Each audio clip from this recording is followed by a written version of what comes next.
Salut tout le monde! Aujourd'hui, je vais faire une capsule sur les différents paramètres d'entraînement qu'on peut contrôler pour pouvoir améliorer ou atteindre un objectif en fait. Les deux paramètres d'entraînement qu'on va parler aujourd'hui, c'est les séries et les répétitions. Malgré le fait que ça semble être quelque chose qui est très simple pour la majorité des gens, c'est-à-dire que tu choisis le nombre de séries que tu veux faire, le nombre de répétitions que tu veux faire, en conséquence du travail ou de l'habileté musculaire que tu veux développer, on peut utiliser les séries puis le volume pour quelque chose de beaucoup plus important que ça. Puis c'est un petit peu ça que je vais vous montrer aujourd'hui. Donc, dans un premier temps, paramètre d'entraînement au niveau des séries comme telles, je vais marquer toujours avec ma belle écriture. Donc, les séries comme telles vont nous permettre de maximiser, c'est-à-dire d'amplifier ou de diminuer le volume total de l'entraînement. Donc, c'est-à-dire que quand je parle de volume d'entraînement, finalement, c'est le nombre de répétitions totales que je vais avoir fait dans mon entraînement. Donc, plus que je fais de séries, ça va de soi, plus que je vais avoir fait de volume. Donc, à partir de là, je ne pense pas qu'il y a personne qui est perdu. Au niveau des répétitions comme telles, les répétitions nous permettent, entre autres, le facteur le plus important de la répétition, c'est de nous permettre en fait de gérer l'intensité. Donc, lorsque je parle d'intensité, l'intensité représente en fait la charge qu'on va déployer, qu'on va utiliser sur la barre. Quand je parle de charge, en fait, c'est vraiment le poids sur la barre, donc ou sur les dumbbells, ou peu importe la façon que vous travaillez. Donc, plus que mon intensité est élevée, donc plus que j'ai de poids sur l'exercice que je fais, eh bien, moins de répétitions je vais faire. Ça va de soi aussi. Okay? Donc, où est-ce que ça devient intéressant de travailler avec les séries, les répétitions? C'est pour la planification de l'entraînement. C'est-à-dire une planification, c'est de pouvoir utiliser un plan d'entraînement 1 pour pouvoir faire une progression vers un plan d'entraînement 2, un plan d'entraînement 3, 4, 5, dans le but d'avoir une progression en escalier un petit peu vers notre objectif. Okay? Donc, que ce soit une perte de poids, un gain de masse musculaire, un gain de masse de force musculaire, puissance, etc. Où est-ce que je veux vous amener? C'est qu'est-ce qui est intéressant, c'est qu'on peut utiliser ces paramètres-là ici pour déterminer en fait ce qu'on va nommer le tonnage total de notre entraînement. Okay? Donc le tonnage, ça prend-tu 2 N, 1 N, je ne sais même pas, je pense que c'est 2 N. Désolé pour ceux qui le français sont meilleurs que moi, finalement.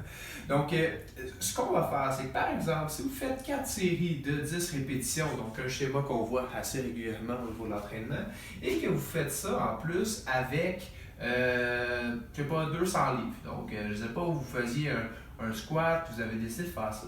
Donc, le tonnage total de l'entraînement va nous équivaloir à 10 fois 200 livres qu'on répète 4 fois. Donc, un total possible au niveau du tonnage de 8000 livres. Donc, je suis meilleur en maths qu'en français. Okay?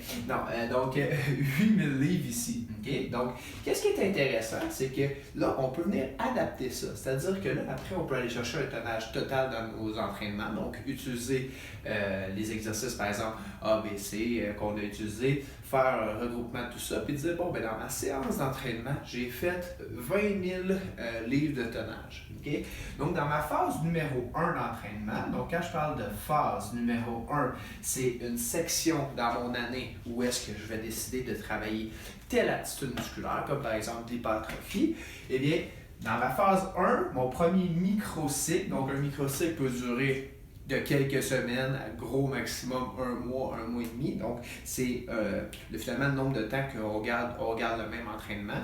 Mais le premier microcycle, peut-être que mon tonnage total était de 8000 livres. Mon deuxième microcycle, je décide d'augmenter ça un petit peu parce que je veux augmenter le volume total, donc le tonnage total.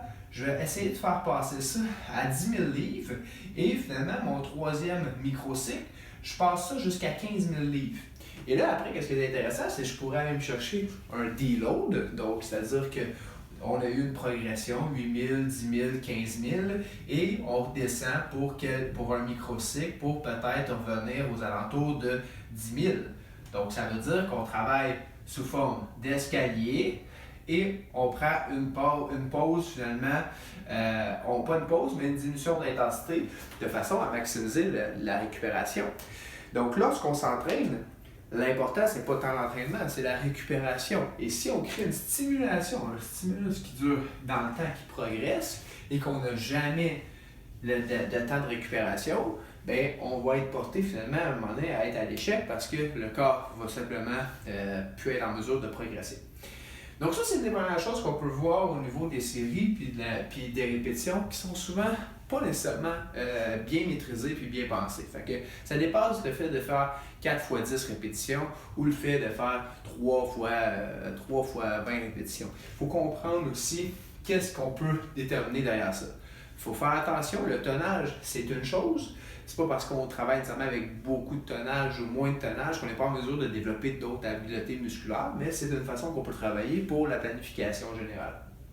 L'autre point que la majorité sont plus à l'aise avec, c'est de comprendre que plus que le nombre de répétitions va être bas, donc plus que mon intensité est haute, donc plus que la charge, le poids que j'ai sur la barre est haute, eh bien, plus que je vais recruter le système neuromusculaire, donc le système nerveux. Okay? Donc, le système nerveux demande souvent beaucoup plus de récupération. Donc, ça veut dire que si je veux développer la force musculaire, je vais avoir besoin de travailler avec des charges beaucoup plus élevées, donc moins de répétitions. Ça va de soi. Si on veut devenir fort, il faut lever lourd. Si tu lèves 20% de ce que tu es capable de lever, il n'y a pas grand chance que ton corps ait à s'adapter pour devenir plus fort. Donc, si tu veux être fort, tu dois lever lourd. Ça va assez de soi. Si au contraire, on veut aller plus vers de l'endurance musculaire, une des façons d'y arriver, c'est d'augmenter le nombre de répétitions. Donc, ça aussi, ça va de soi. On est en mesure de faire ça. Ceci étant dit, encore une fois, il y a des méthodes d'entraînement qui pourraient jumeler les deux. Donc, on pourrait, par exemple, travailler avec des charges plus lourdes dans le but quand même d'avoir une amélioration d'endurance musculaire. Tu sais, je pense par exemple au fait que si, admettons, tu lèves une fois 400 livres au squat, il y a sûrement des chances que tu sois quand même relativement bon pour pouvoir faire plusieurs séries avec plusieurs répétitions avec 150 livres au squat. Mais si la même personne lève 200 livres au squat au lieu de 400, ça se peut que sur 150, au niveau des répétitions, soit beaucoup plus difficile à exécuter, donc on en exécute moins. Puis ça, c'est explicable par le fait que la relation entre les charges. Donc maintenant qu'on sait ça, on est en mesure vraiment de pouvoir faire une relation avec le nombre de répétitions qui nous intéresse. Donc plus que je vais avoir de répétitions, puisque je vais travailler sous forme d'endurance musculaire, et moins que j'ai de répétitions, avec bien sûr un poids adapté à l'exercice, et bien plus je vais travailler en développement de force musculaire. Et ça aussi, il faut faire une relation avec, par exemple, un travail, si on veut développer une hypertrophie musculaire, et bien là, on va essayer de se trouver un range de répétition, donc un range de répétition qui va nous permettre de garder un temps sous tension plus élevé. Parce qu'on sait très bien que lorsqu'on veut développer de l'hypertrophie, qu'elle soit fonctionnelle ou simplement sans couper l'aspect, on veut vraiment avoir un temps sous tension qui est entre 20 à 60 secondes. Donc si par exemple je ferais un entraînement avec de 8 répétitions avec du 4-0-2, ça me donnerait à peu près 42-48 secondes sous tension. Donc je deviens vraiment dans mon range pour vraiment pouvoir développer une hypertrophie musculaire. Donc, c'est de cette façon-là qu'on réussit à développer des méthodes d'entraînement avec les répétitions qui vont nous permettre vraiment de travailler l'habileté musculaire visée. Donc, et la même chose au niveau du volume, juste pour revenir pour une dernière fois, au niveau des séries.